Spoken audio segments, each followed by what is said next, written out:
calificaciones existen formalmente en el sistema educativo hace menos de 300 años, pero parece que fueran la verdad revelada sobre el proceso de aprendizaje.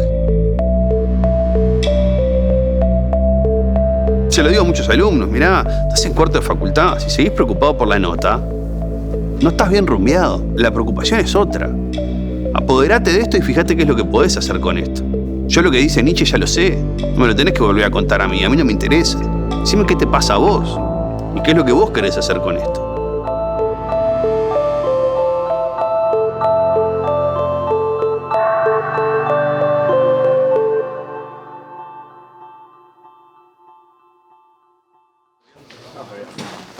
Vamos arriba. Hay que estar un ratito. Seguro.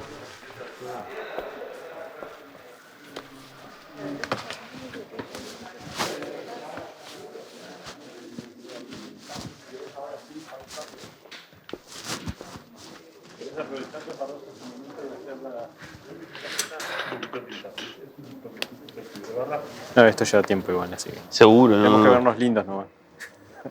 Aprendices, Javier, toma uno. Yo soy filósofo. Es mi profesión. Al día de hoy es la profesión que ejerzo. Y creo que, además lo digo porque todas las demás cosas que hago, creo que las ejerzo desde ese lugar. Desde el lugar que la filosofía de alguna manera te habilita como un tipo de acercamiento problematizador del mundo y de la vida. Yo siempre a veces hago un chiste de que los filósofos tenemos un problema para cada solución. Y creo que un poco es la manera en la que trato de desenvolverme en todas las cosas que hago. De buscar espacios, ya sea como docente, como director y como dramaturgo en su momento, y también en mi trabajo como comunicador a veces, buscar sacar la modorra que a veces te da esa zona de confort en la que uno a veces se instala y utilizar como esa cosa que tiene de incomodidad la filosofía, pero que te mueve, ¿no? Que te obliga como, incluso a veces a regañadientes, ¿no? A salir y buscar como otra cosa. Preguntarte en qué momento uno empieza a coquetear, o Javier empezó a coquetear con la filosofía. Me cuesta como identificar un solo momento, ¿no? O sea, ahora también me pasa mucho esto de que miro mi vida para atrás y digo, sí, de última siempre estuvo ahí, ¿no? Incluso desde niño era un niño bastante molesto que hacía preguntas todo el tiempo, ¿no? Y viste que a veces a los botijas, a los gurises se les pasa, ¿no? Eso el periodo de hacer preguntas, ahí está, ponele que está ahí entre los 5 y los 8 y los 9, ¿no? Pero después ya está, ¿no? Bueno, a mí nunca se me pasó, o sea, yo me quedé como ahí con eso de hacer preguntas todo el tiempo, y en eso siempre recuerdo que resultaba un poco incómodo e insoportable para mis docentes, para mis padres, incluso para mis amigos, ¿no? Entonces creo que ahí hay un poco de eso. Y formalmente en un momento, ya entrando a bachillerato, por ahí, la filosofía te aparece allá en cuarto año de liceo, ¿no? Es como una cosa nueva, y no entendés muy bien de qué se trata, ¿no? Y te dicen que se trata de hacer preguntas que no tienen respuestas y vos decís, ¿para qué sirve? ¿No? Entonces es como que llega tarde, ¿no? Entonces yo en ese momento ya me estaba perfilando como para ser historiador, algo que lo pienso y digo, ¿qué iba a hacer yo haciendo historia, no? O sea, pero está... Y recuerdo que una profe de filosofía me dijo, pero vos estás loco, me dice, por el tipo de preguntas que haces vos tenés que hacer filosofía. Y esto era cuarto de liceo, ¿no? Y yo estaba así, ¿en serio? Y al mismo tiempo había empezado a leer algo de filosofía existencialista, había empezado a leer algo en su momento algo de Sartre, y después mucho Nietzsche, ¿no? Me empecé a meter más, y desde ahí no me soltó, o sea, fue un camino de ida y hasta el día de hoy sigo leyendo filosofía todos los días. Entrado a un punto tenés como esa mirada, ¿no? De decir, bueno, y ahora la carrera, ¿no? Algo productivo, algo donde, bueno, ¿qué vas a hacer? Vas a hacer plata, ¿no? O sea, vas a hacer plata, vas a tener una profesión edificante, cosa profesional. Y claro, yo me había decidido estudiar filosofía y ya había empezado a estudiar teatro en, ponele, quinto de liceo, ¿no? Entonces la gente me decía, ¿qué estudias? Y yo decía, filosofía. Y la gente me miraba así como diciendo, qué terrible la vida de este muchacho para acá adelante. Y teatro. Y claro, yo ahí sumaba, no te preocupes, porque además estudio teatro. Entonces era como diciendo, ahí está, esto otro que también es parte mía. Me interesaba eso del teatro, me interesaba que el teatro te permitía como mostrarte la otra cara de otra cosa. Era como, mirá lo que le pasó a este personaje cuando tuvo que pasar por esto. Mirá todo lo que le pasó, mirá todos los problemas que tuvo, ¿no? Y creo que esa es una mirada muy filosófica del teatro también. Es como hacer pasar la experiencia humana por una cuerda que te larga pensando cosas para afuera, ¿no? Me quedé pensando también en la necesidad que tenemos en las escuelas, en los liceos, de vivir situaciones auténticas, ¿no? Lo importante es. Sí, a ver,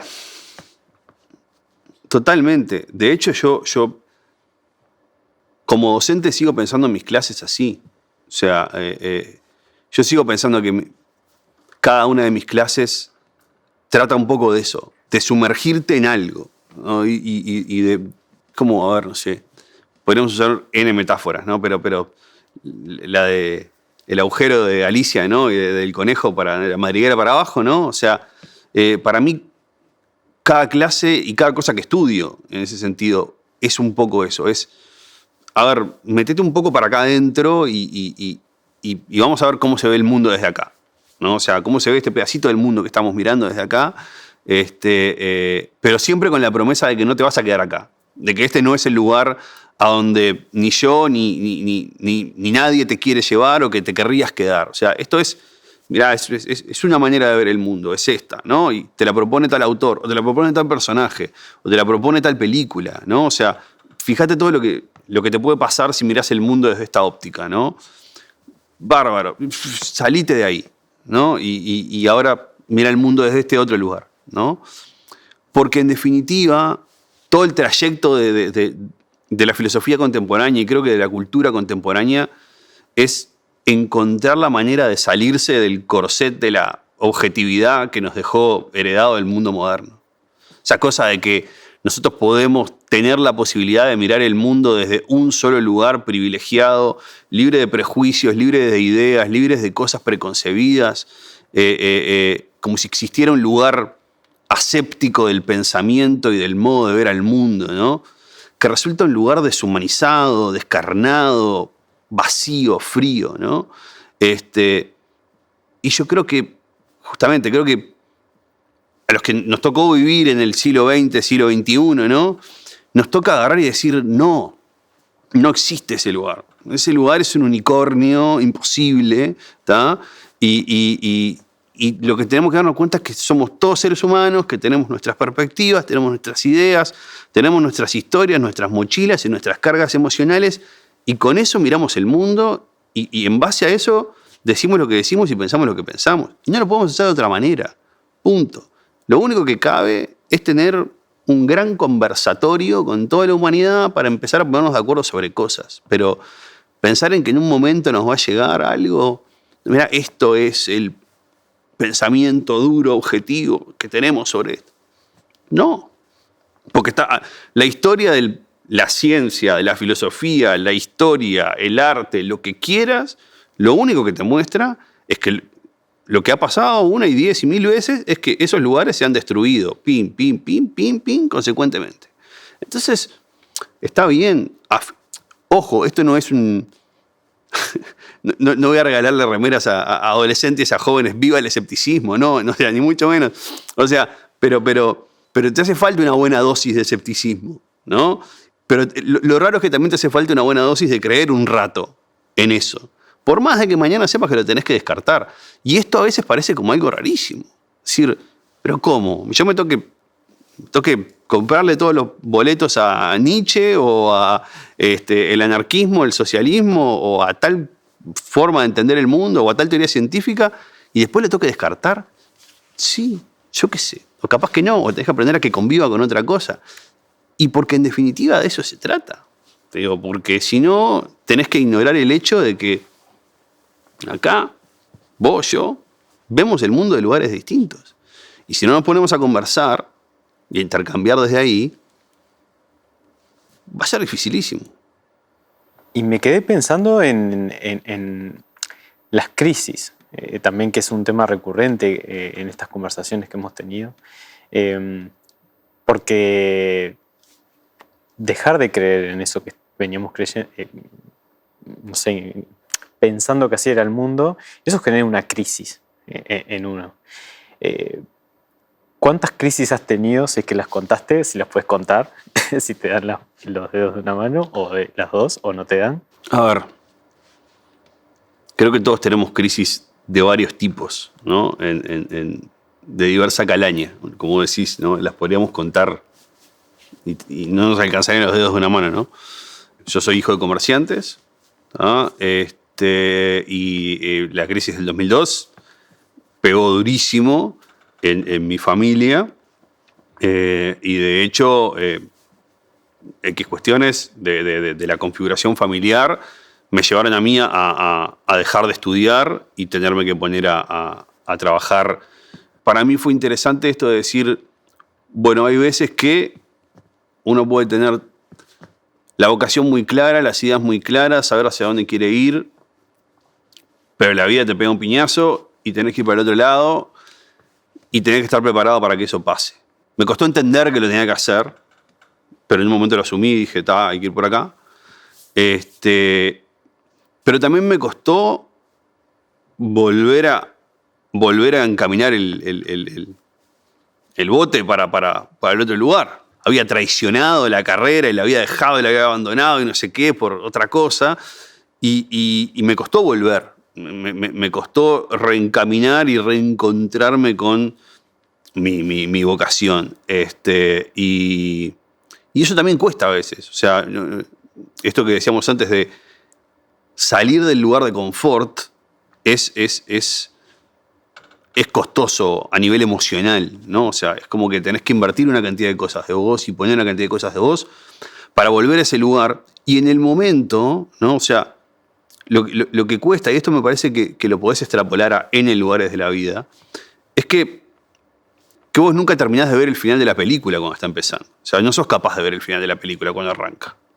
Y creo que eso es un desafío importante también para aprender a tener confianza en las convicciones.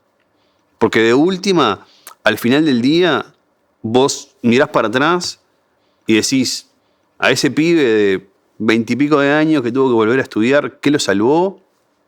Tener a alguien que lo apoyaba, que en ese momento era mi esposa, pero también la convicción de que, más allá de que no veía el camino para adelante, no me veía acá hoy haciendo filosofía profesionalmente, tener la convicción que era por acá, de que este era el lugar. ¿Por qué? ¿Y por qué era el lugar? Y había algo ahí, irracional, intuitivo, pulsionante, ¿viste? Que te decía, y está. Y creo que confiar en eso a veces, si es fuerte y si está ahí y está presente, es fundamental.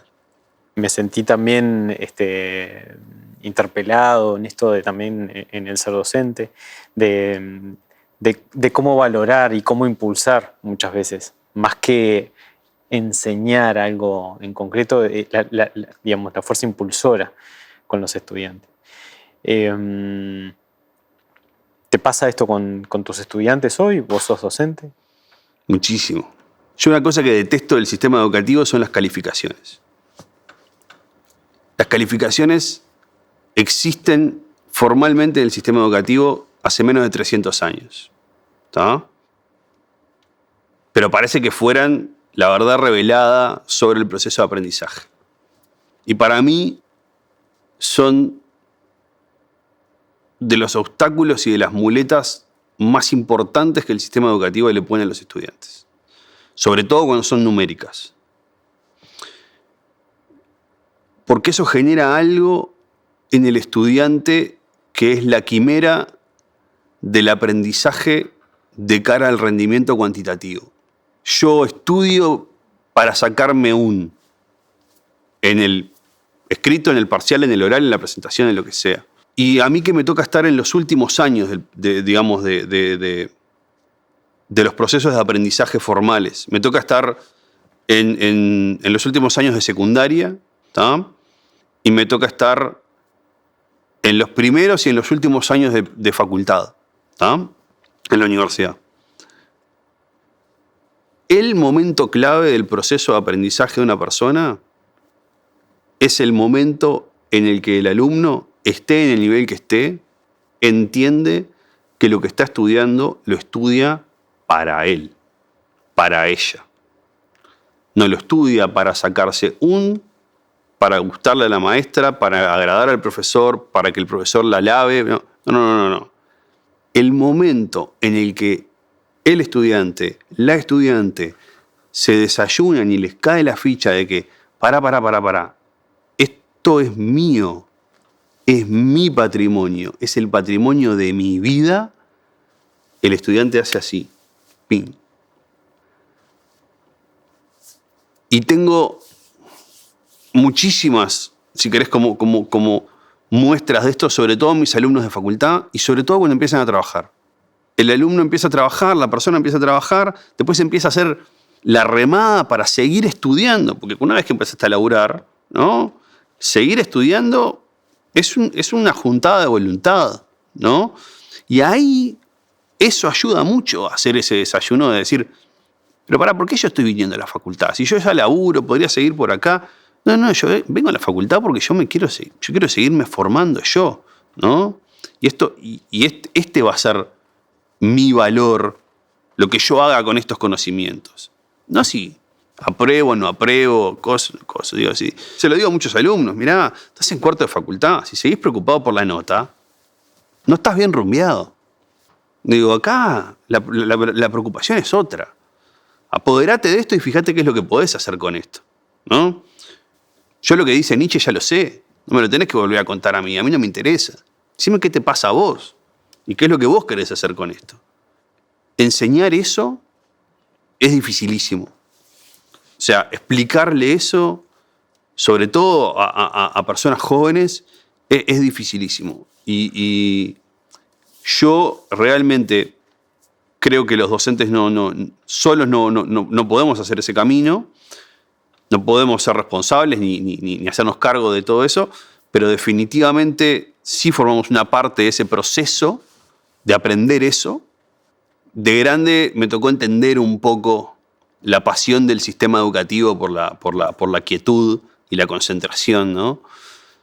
Y me llevó a darme cuenta que es un lugar en donde el sistema educativo está preso del medio que lo atraviesa. El sistema educativo es un sistema educativo que hoy depende, para seguir existiendo, de la lectoescritura y de la palabra escrita y de la palabra impresa. Hoy todavía. Y por eso privilegia la quietud, por eso privilegia la concentración. Solo un sistema educativo que está basado en la palabra escrita privilegia la concentración, el silencio, como virtudes. Porque eso es lo que te exige el libro. Por eso hay salas de silencio en la biblioteca. Porque vos, para concentrarte en el libro, te tenés que quedar quieto, prestar atención solo al libro, y todo lo demás molesta. Un ruido te molesta, que alguien te toque te molesta horrible. Y yo creo que hoy, siglo XXI, nos toca ser partícipes de, para mí, la revolución más grande en la historia de la cultura occidental desde hace 300, 400 años. Y si me apurás, desde hace 3000 años. ¿No? Hoy el conocimiento está cambiando, pero radicalmente. Está dando un giro de 180 grados. Y con ese giro de 180 grados que está dando, está cambiando el ámbito profesional, y vos te das cuenta que cada vez los profesionales que más se valoran son esos profesionales que lo que saben hacer es conexiones, que lo que saben hacer es vincular saberes, juntar conocimientos que vienen de lados distintos, y el profesional que se queda quieto es cada vez el profesional que, bueno, le faltan habilidades, ¿no? Y si vos te fijás, esas capacidades de conectar vienen dadas justamente por el medio dominante de nuestra cultura, que hoy ya no es más el libro, sino que es Internet, el hiperlenguaje, la hiperconectividad, ¿sí? Y el mundo conectado, justamente. Hay una gran paradoja en esto, que es que a los sistemas educativos les cuesta mucho aprender. Y los sistemas educativos siempre son enteramente conservadores. son de los lugares más conservadores de la cultura. Y es lógico, porque de alguna manera les toca preservar ese nicho de conocimiento y transmitirlo. Y este tipo de cosas cuando suceden, y hay que hacer un poco de historia de la cultura para darse cuenta que no es la primera vez que pasa esto, ponen en entredicho al sistema educativo de un modo brutal, ¿no? Entonces, yo creo que hoy esto de los sistemas educativos castigando o recortando la inquietud, por ejemplo, está pegando un viraje, porque evidentemente hoy yo, viendo el tipo de tareas, por ejemplo, que mi hija tiene que hacer, yo veo tareas que piden más conexiones, veo tareas que piden más conectar saberes y no tareas tan, si querés, como endogámicas. Entonces en esto hay un cambio importante y obviamente que de las crisis siempre surgen oportunidades y yo creo que tenemos suerte de estar siendo partícipes de este momento, ¿no? O sea, yo cuando me pongo a pensar en estas cosas digo, es como estar viviendo en la Europa de Gutenberg o en la Grecia de Platón y Aristóteles cuando la escritura se empezó a implantar como el modo de conocimiento. Mirá, acá hay algo nuevo que está aterrizando y va a cambiar todo. Todo.